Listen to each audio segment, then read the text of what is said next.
Well, good afternoon, and thank you for that nice introduction, Sam, and thank you for the warm welcome for both myself and for Tulsi. Maybe I'll just kick it off with a few comments about my perspective on our caucus, and then let Tulsi say a few words and let you drive the conversation. As Sam mentioned, I'm in my third term in Congress, running for my fourth. I feel like I'm an old man now. Prior to that, served in the state legislature, and prior to that on the school board. And what I learned very quickly in all of those forms of service is that anyone who creates themselves an island is not effective. And that the only way you get anything done, whether it be on local government or in the state legislature, or certainly the federal level, is working as a team.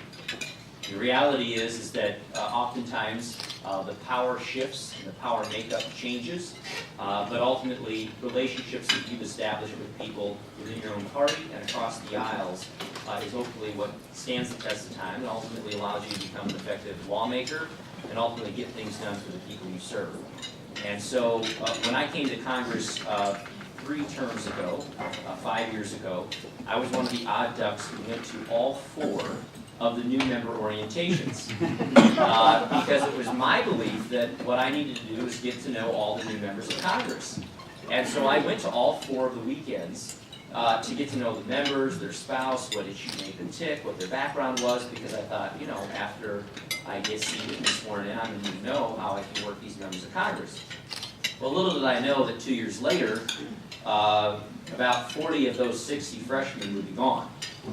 And I then learned the term of why it's not until your 2nd term in office that you're actually a member of Congress. That's what my senior colleagues would joke with me, you know, get past your first re-election, then we'll know you're here to stay for a while. I say that because I learned very quickly that the power structure may change. I served in the minority the first 2 years. Now I'm in the majority. I'm sure that if I'm here long enough, I'll be looking to Tulsi in the majority, and I may be in the minority sometime, but obviously I'm doing what I can to make sure we stay in the majority for the longest time possible. The point is that we've seen just in the last decade, both parties control the entire process, right? I'm a Republican through and through. Tulsi and I will have our differences on policy from time to time. Republicans have the House, the Senate, the presidency. Democrats have the House, the Senate, and the presidency. And many of these same issues that we continue to talk about, whether it be entitlement reforms that need to happen if we're going to truly change the long-term trajectory on our debt, whether it be things like immigration reform, which undoubtedly are hurting business and industry and families that are affected by it. There's never going to be a perfect situation, regardless of if a particular party controls the entire process, for us to resolve this. The only way those problems are going to get resolved is if we have relationships across the aisle and a willingness and a trust among members to be able to work together on proposals and bring them forward to our respective leaderships for consideration on the floor. Let me tell you from my perspective as a member in the majority, I have seen where my leadership has had the difficulty in being leaders in the standpoint that we have a very divided caucus from time to time. And so oftentimes the leadership on committees, the leadership, particularly in the leadership structure, are less likely to stick their necks out on a particular proposal if they don't believe that their caucus is going to stand with them. And so whether it was the latest Ryan Murray budget deal, whether it was the fiscal cliff deal that was negotiated a year ago, the reality is most of those deals are structured before they see the light of day. Most of those develop with 1-on-1, 2-on-2, 3-on-3, and they start to build. And it's my contention that if we're going to see immigration reform happen, for example, it's going to be with a bipartisan proposal that's worked out among 10, 20, 30 members, and then brought forward by our respective leadership. And that's no indictment on any particular leader. I don't care whether it's John Boehner, Eric Cantor, Nancy Pelosi, Steny Hoyer. If one of them trots out their proposal, they're going to get lambasted by either side. And my contention, of course, is that had John Boehner walked out with the Murray-Ryan budget deal, it never would have passed. But because they had a consensus among the conference committee members and a good coalition of support behind it, that bill ultimately was able to pass and become law. So at the heart of what Future Caucus is really about, I think, is establishing those relationships among members who are willing to talk, among members who see the future similarly, and share a frustration with kind of the status quo of worrying about the next crisis for the next 3 months or 6 months, and rather say, you know what, let's work on some longer-term solutions. Let's get a decent number of members behind this consensus position, and then let's go public with those positions and try and rally support and ultimately vote on them before the Congress. So Tulsi is one of the smartest members of Congress that I work with. She's extremely hardworking. She's a lot of fun. And I'm going to tell you, I'm not bashful about trying to have some fun in this job. Because, you know, when you're dressed up in a suit and tie 7 days a week and you got to go to breakfast, lunch, and dinners, and you got to be around 435 members who aren't always fun, when you find one who is, and that's smart and hardworking, you're like, okay, we need to work together. So we kind of hit it off first in the gym, getting to know each other, and develop a friendship and recognize that there were other people within our respective caucuses who thought and had views similar to us, and built the organization from there. So I'm looking forward to working with her, hopefully for a long time, and hopefully if someday I have to serve in the minority, at least I've got a friend in the majority. So with that, Tulsi Gabbard. Thank you.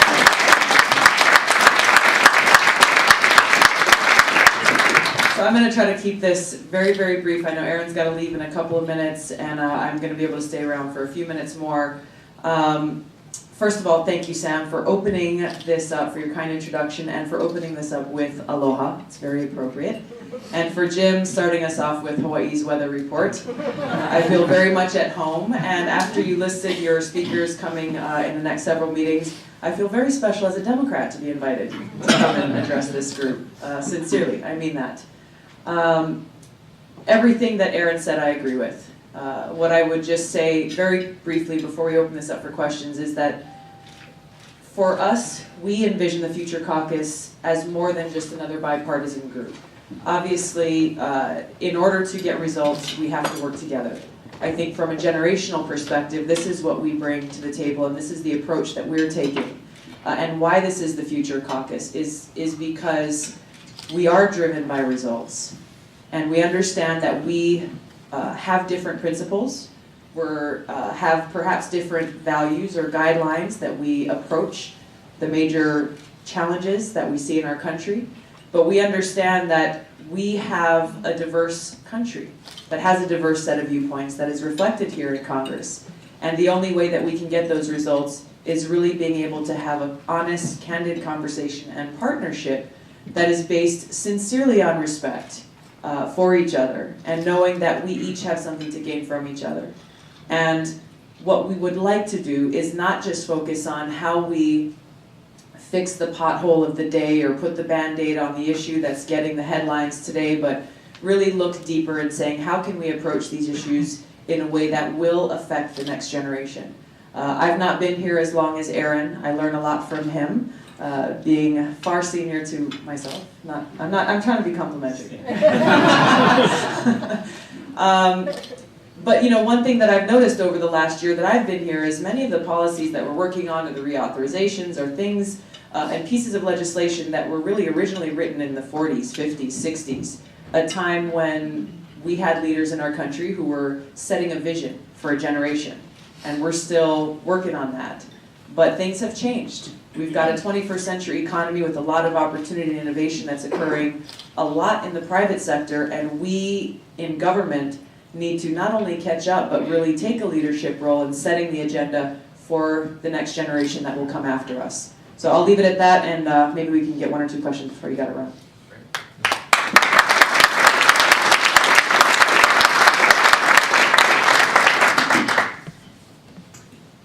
Anyone? I'll ask one. Simply put, are you policy driven or process driven? In other words, are you going to pick out a couple of issues and show and try and develop a consensus around that, or are you going to, whatever the issue is, try and show what the process would be to reach some kind of consensus? Does that make any sense? See yourself more process or more policy? I think we're right now working on the policy. And so what are the areas where we think that we can get 30, 40 members behind some proposals. Obviously, our first proposal is not going to be to fix Medicare. Right? But where are some areas that are more low-hanging fruit, some balls that we can get through the hoop, and that's where our focus really has been, because we believe that with the right policies, we can develop that process. Once 30 or 40 members bring something forward, the leadership takes it seriously, the ball goes through hoop and we get a win, or at least a score on the board, you can then bring a little bit weightier issues, I guess, forward. Right, because that builds credibility for us in our effort and what we're trying to do, the caucus that we've created by, and we're not just taking, kind of the easy stuff, but really looking at what is achievable with the dynamics that exist today that will make a meaningful difference, focusing, I think, initially on economic growth and the opportunity that exists there. And that builds the credibility and the relationships and the respect amongst a broader group of members to be able to tackle those bigger, more challenging issues. Technology, for example, is one area where our government lags behind in how we, approve.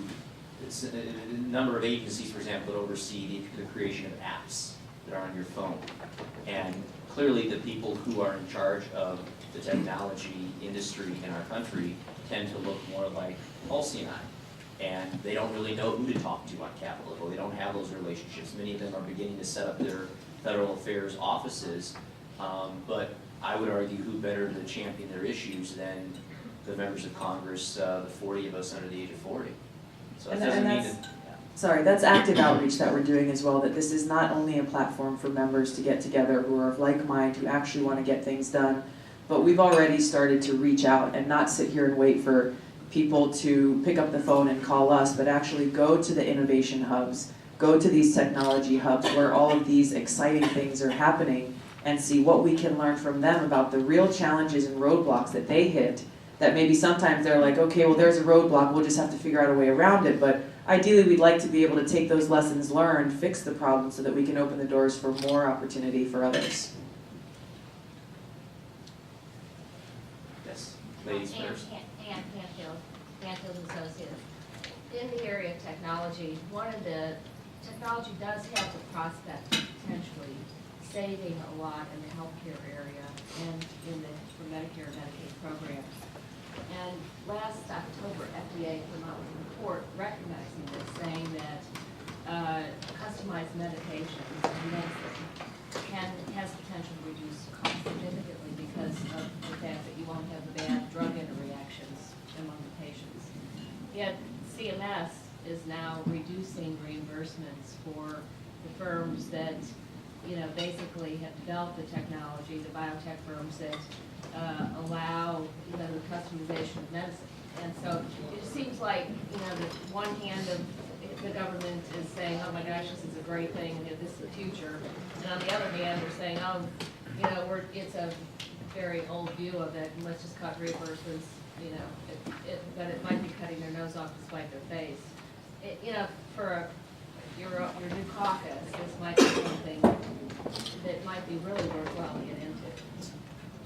Thank you. Veterans and military health care has always been at the vanguard and teaching the next generation of the medical community. It's always been a complementary actions between the not-for-profit groups in the medical community and VA and military health care. That is breaking down much because there is not this technology integration into military health care. And if there was one issue that you might want to consider is to bring in those tech companies that unfortunately, the new ones, are being basically shut out by the guys that have been there for 30, 40 years. And it's making it incredibly difficult for the not-for-profit community to try and integrate and help with military health care because, quite honestly, they've spent the money. They're way ahead on the tech side. They have absolutely no integration left with VA or the military health care because of this technology schism. So if there's an issue, you might want to get the tech companies who can help you reform it so that the not-for-profits and the military side for healthcare can get back on some level of communication. Thank you. One last question for Eric, because his I staff know is you're going. gonna go, so you've heard some great ideas, thank you for the initiative. How can we in the business community help continue to promote your effort here? Wow, that's a good question. You know, I think two things. One, bring us thoughtful ideas that make sense, that are kind of, I mean, the first ones we're looking for are common sense ideas that everybody says, duh, but that aren't, you know, the fire that's got to get put out tomorrow, so it's not getting the attention that maybe it deserves. And then the second is to support, hopefully, those proposals once they're brought forward and encourage other members to be willing to stick their neck out. Obviously, one of the challenges we have is that it's easier to sit on your hands and it's easier to vote no and to say nothing than it is to be a part of pushing something forward. And whether it's on those bigger issues, as I mentioned, immigration reform or entitlement reforms, those things are going to happen. And in order for them to happen, members have to be willing to say what they're for and to stick their neck out somewhat. And it's going to require many of the people in this room, business leaders in this room, the industry advocates in this room, to say, you know what, those members that are willing to be leaders, we're going to support. Because it does make a difference when your voice is heard. Obviously, the folks that you represent, regardless of your industry, I mean, you are speaking for jobs and working people and opportunity in communities all across the country and in so many different sectors. And when you make your voice heard and your interest and who we are collectively trying to serve and make a positive impact on, it does impact our colleagues. Tulsi, you said you could stay for a few I minutes? will be able to stay, yeah, for another 5 minutes or so. Thank you all. Be nice to her.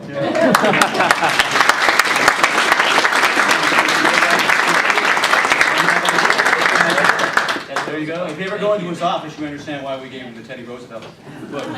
Please. Other questions for the Congressman? Can you explain how you're planning to sort of structurally work? So, you know, so much of the House of Representatives is much more than the Senate. It's very committee focused jurisdictionally. So will you try to find like a buddy system?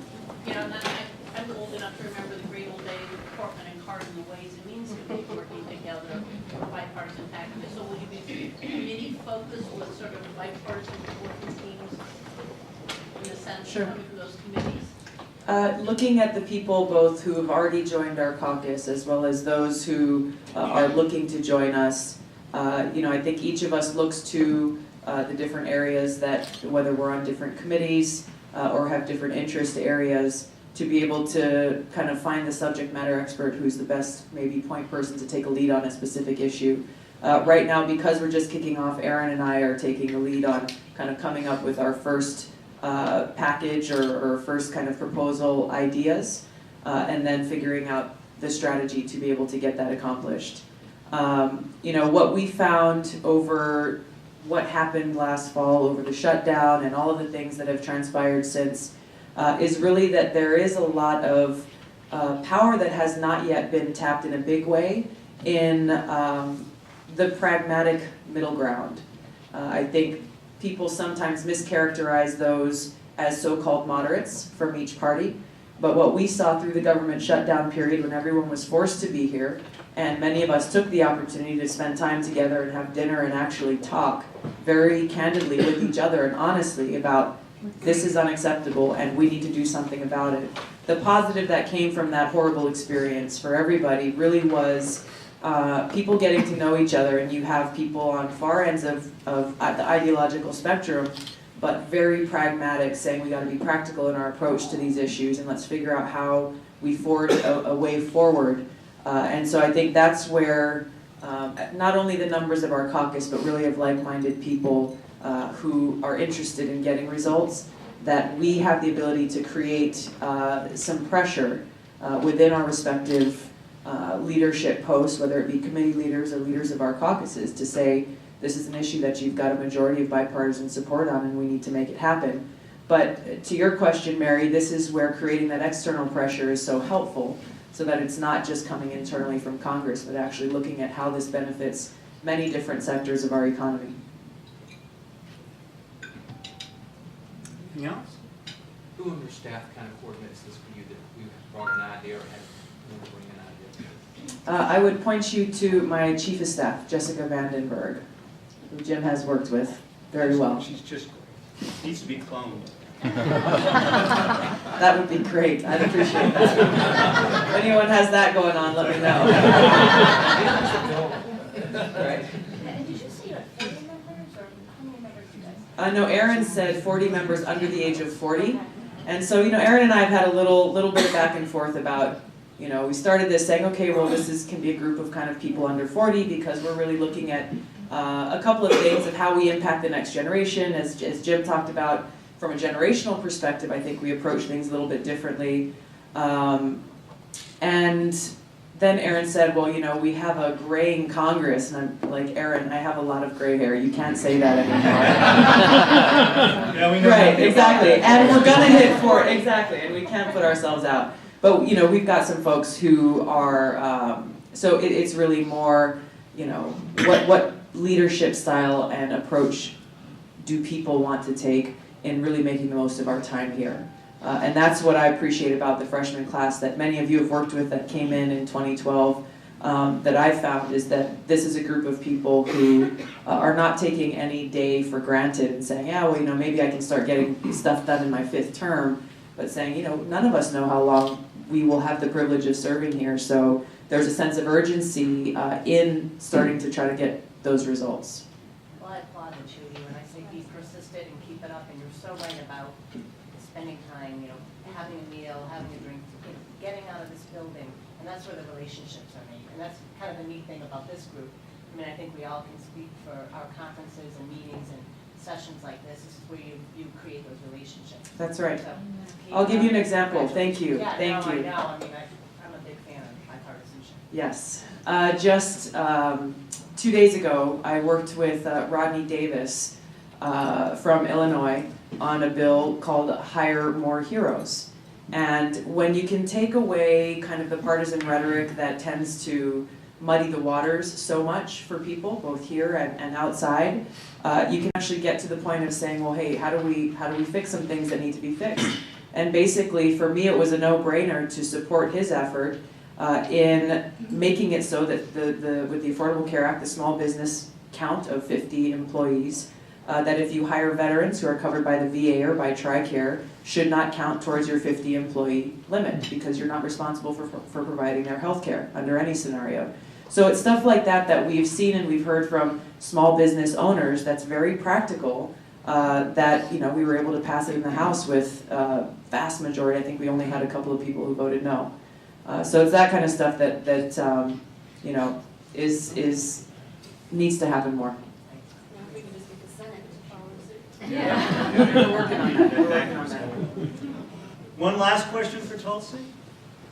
Anybody else? Well, this has been great. First and foremost, we would love to have you both back at a later point once you guys really get your feet on the ground and you really are full force. And let us know some of the things that you are doing. So on behalf of this fine group, Smithsonian's newest book on the history of America in 101 Objects. With our thanks, we thought this would go nice in your outer office. And thank you so much for making the time and for your wonderful